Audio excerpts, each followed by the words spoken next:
অভিভাৱক অভিভাৱিকাসকল লগতে ভাদৈ অঞ্চলৰ দবাপ্ৰেমীসকল আপোনালোক আটাইকেই ভাদৈ আঞ্চলিক দবা সন্থাৰ হৈ আন্তৰিক শ্ৰদ্ধা আৰু আদৰণি জনাইছোঁ।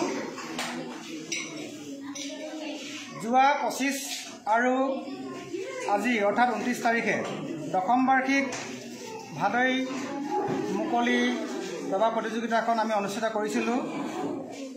দুদিনীয়াকৈ অনুষ্ঠিত কৰা এই প্ৰতিযোগিতাখনত ডিব্ৰুগড় জিলাৰ লগতে তিনিচুকীয়াৰ ডিগবৈ, তিনিচুকীয়া আৰু বৰডুবিকে আদি কৰি প্ৰায় 82জন খেলুৱৈ অংশগ্ৰহণ কৰিছিলে। চিনাকি বৰপেটা আৰু এটা আছে। আজি দুদিনীয়াকৈ অনুষ্ঠিত হোৱা দশম বাৰ্ষিক ভাদৈ মুকলি দবা প্ৰতিযোগিতাখন সুন্দৰভাৱে পৰিচালনা কৰা 3জন আৰ্টিষ্টকে আমি আপোনালোকৰ আগত চিনি পোৱাই বিচাৰিছোঁ। এয়া আমাৰ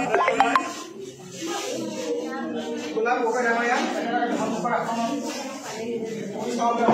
এখন গোলাম মঞ্চৰ আলোচনাৰ বাবে